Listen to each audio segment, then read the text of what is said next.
already told the president that he would be doing this manifestation to recuse himself from representing the government, but we did not expect that it will give a somewhat big deal to the public. Oh, that's information, mga kutsero. Ngayon lang natin nalaman yan. Nagpaalam pala siya kay Presidente. Sabi ni Attorney Claire, ako naniniwala lang ako sa nasabi niya kasi sila yung indano sila yung nag-uusap Meron po akong impormasyon na it's kind of telling. Probably isa sa mga dahilan kung bakit umatras si Soljen Guevara sa kanyang pagfa-file para ipagtanggol ang gobyerno laban sa mga kaso na isinalang ng pamilyang Duterte. Tatlo sila doon Si Pulong, si Baste, at saka si Kitty. Tatlong petition for writ of habeas corpus. Or produce the body. Kailangan ilabas ang katawan ni Rodrigo Duterte. Yun ang kanilang hinihiling. So, well, tingnan muna natin kung ano yung nangyari muna sa DOJ. Kasi right now, from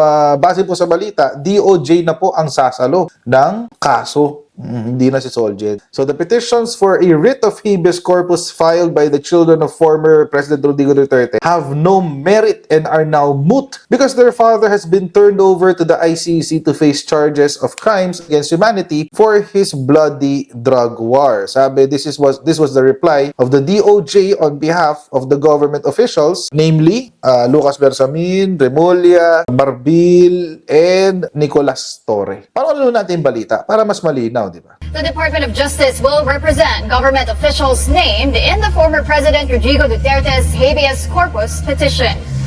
In its response, the DOJ argued that the petition is moot as Duterte is already in the custody of the International Criminal Forward Court. natin yan. It also Kasi cited narinig court na natin rules. Pangulong Duterte, nahaharapin niya.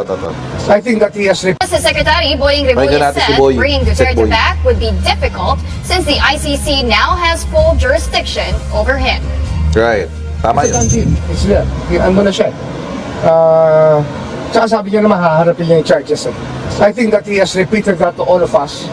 Lahat tayong Pilipino, narinig natin na sinabi sa atin yung dating Pangulong Duterte na haharapin niya ang kahit na anong paratang sa kanya, kahit sa ICC. Gusto ko yung sagot na yun ni Sec Boying, no? Parang, sinabi naman niya yun Isinuko natin siya. O pagkakataon na niyang patunayan yung kanyang sinabi, di ba? Nahaharapin niya yung kanyang kaso. Sinabi naman niya yun O, it's a done deal. Sinabi niya yun O, tapos pag binalikan niyo yung mga DDF, sasabihin na, hindi, joke lang yun, joke lang. Joke lang yun. Alam niyo, joke talaga yun Alam mo, Sec Boying, masyado mo naman sineryoso si Digong. Joke lang yun, joke lang. Meanwhile, the Supreme Court has ordered the Duterte siblings to respond to the DOJ's position on their petition. SC spokesperson Attorney Camille Ting clarified that this is part of due process and does not mean the petition is granted or denied. There are many scenarios that can occur. When a court asks the party to comment or to respond, it does not mean that it either granted or denied the petition or the prayer. We'll just have to wait for the court's action. There are many other, scenarios that could happen, depending on the pleading and what they allege. Joining us now is Presidential Communications Office Undersecretary Claire Castro, who weighed in on the Office of the Solicitor General's recusal from Duterte's habeas corpus petition. Attorney Claire, thank you for joining us. First question, ano po ba Good evening, lady. hindi hintay ni Presidente? There are already calls for him to just fire the Solicitor General. Yan na. Tatanggalin Well, ba? as I've said before, during the press briefing, there's no discussion about telling to the Soljen to resign. There's no indication that the President is not satisfied as of the moment, as of this time, with the Sa ngayon. performance of the Solicitor General.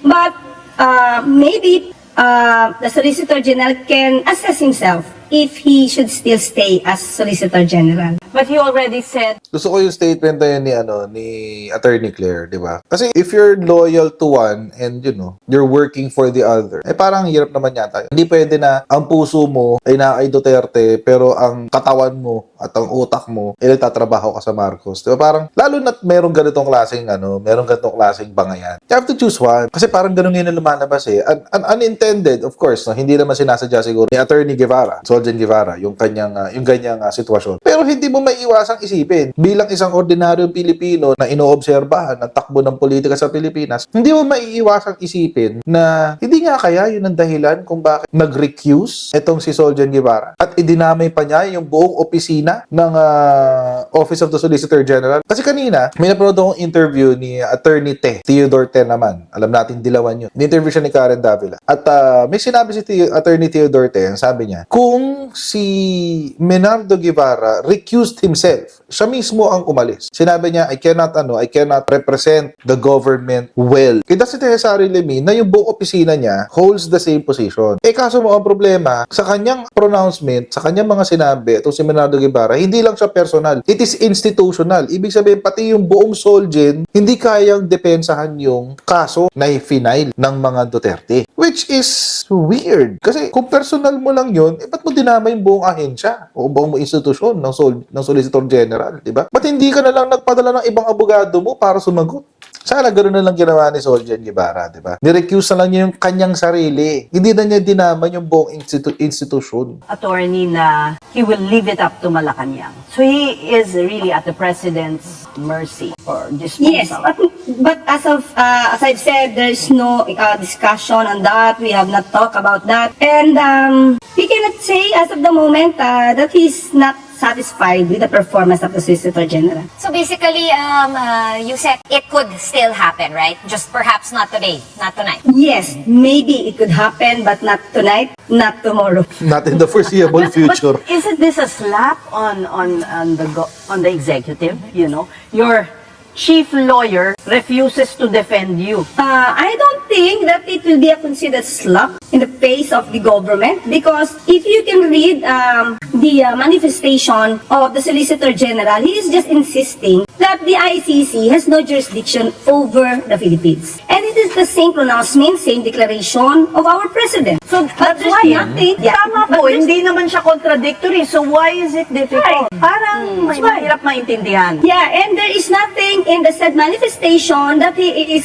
contradicting to the cooperation made by the government with the Interpol. with the Interpol. So Right. then we do not know if there is some personal reason for Yun. him to recuse himself from effectively representing the government. Because of the personal connections he has with the former executive secretary. I was Sinusik also talaga. wondering, no, of course we just got the notice from the OSG and they just submitted it to the Supreme Court yesterday. That was Monday. But also the DOJ seemed prepared in the person of Yusek Nicolas T. He was the one who stepped in for the Solgen. So, were you aware, or was the palace aware na kung paano kumbaga nagpasahan ng trabaho? O like, okay, obviously they should have talked, right, before. They would have Yes, talked. even before, he already told the president that he would be doing this manifestation to recuse himself from representing the government. But we did not expect that it will give a somewhat big deal to the public. Oh, that's information, mga kutsero. Ngayon lang natin nalaman yan. Nagpaalam pala siya kay Presidente. Sabi ni Attorney Claire, naniniwala lang ako sa nasabi niya kasi sila yung indano sila yung nag-uusap Big deal to the public. Why? Isn't it a big deal? Everybody's talking about that. Everybody's Ayun na giving nga po. some intrigue on that. Alam nyo na that early na you didn't see that, wow, this is gonna be an issue, a problem because I agree. of the implication. Well, if we will read again these statements, I do not think of any negative implication of this, because again, the statements made by the Solicitor General is the same thing stated by the President. ICC has no jurisdiction of the Philippines, so we just do not know why he could not effectively represent the government.